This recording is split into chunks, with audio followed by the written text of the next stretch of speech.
बच्चों, आज हम आप लोगों को अगला अध्याय मीरा के पद बताएंगे।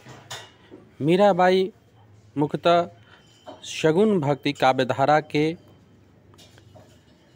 भक्ति काल के कवियत्री रही हैं। इन्होंने कृष्ण की उपासना की है और ये उनको अपना पति मानती थी।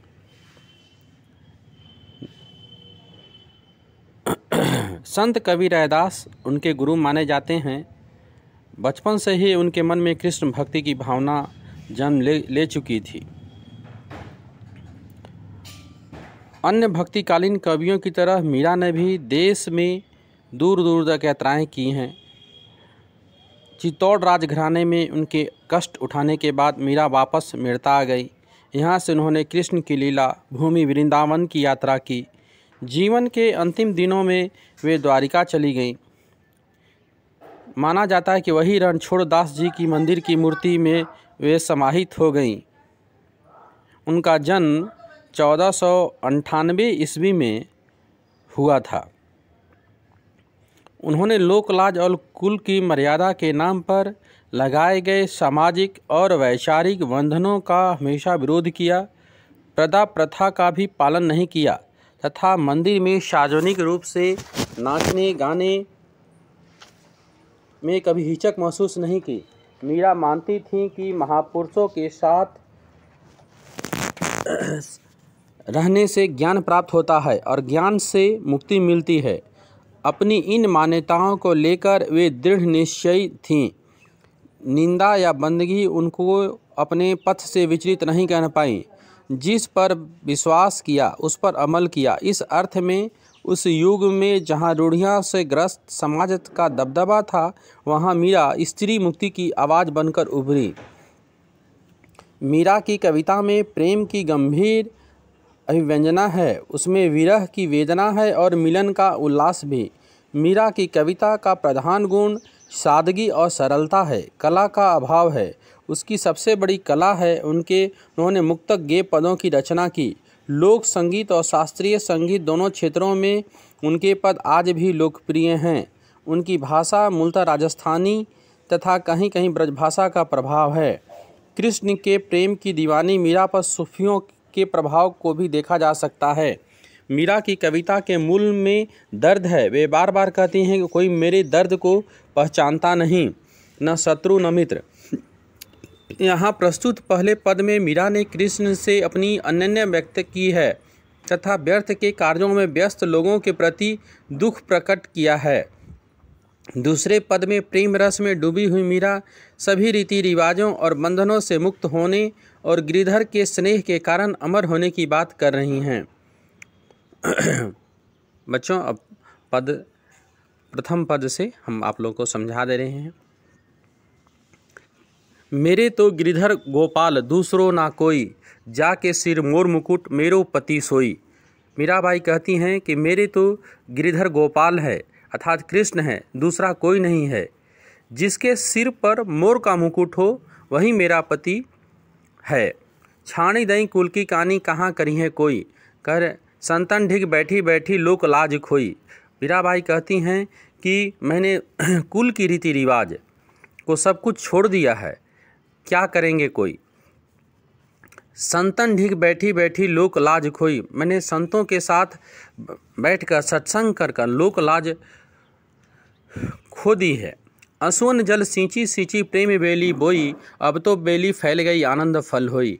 कह रही हैं कवित्री की आंसुओं के जल से मैंने प्रेम रूपी बीज जो बोई थी, अब तो वह बीज जो है फैल गया है और आनंद फल मिलने लगा है।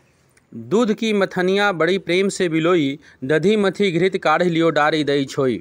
मैंने दूध की मथनी से जिस प्रकार घी निकाल लिया जाता है, उसी तरह से मैंने प्रेम में से दधी मथी घृत काढ़ लियो, मैंने जो घी है काढ़ लिया, डारी दई छोई, और मैंने बाकी सब छोड़ दिया। भगत देखी राजी हुई, जगत देखी रोई, दासी मीरा लाल गिरिधर तारो अब मोही।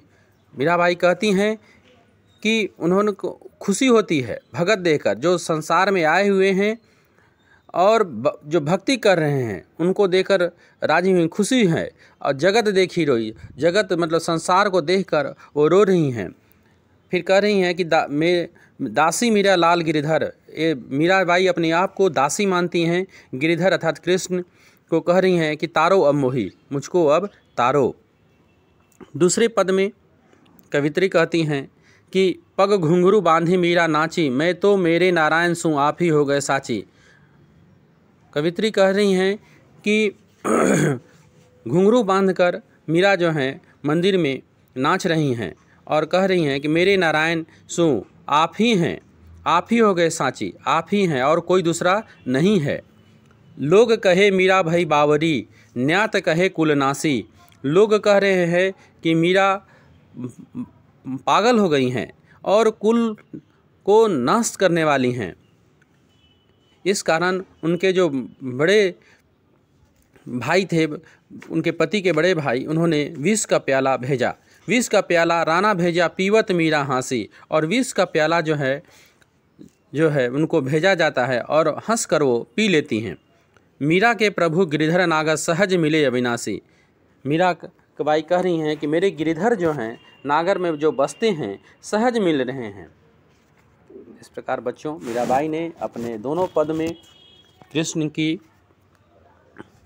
प्रशंसा की है कि वो कैसे हैं, ईश्वर के भक्ति में लीन हैं। इससे प्रश्न जो आएंगे बच्चों आप देख लेंगे। पहला तो है कि मीरा कृष्ण की उपासना किस रूप में करती हैं, वह रूप कैसा है। दूसरा है व्याख्या करने के लिए आएगा कि आंसू, दोनों व्याख्या आप देख लेंगे। व्याख्या लिखने के लिए सबसे पहला है कि कवि का नाम और किस काल के कवि हैं। मुख्यतः हिंदी साहित्य में 4 काल होते हैं, आदि काल, भक्ति काल, रीति काल और आधुनिक काल। इसका पीरियड रहा है 1050 से 1375 ईस्वी तक के काल को आदिकाल कहते हैं।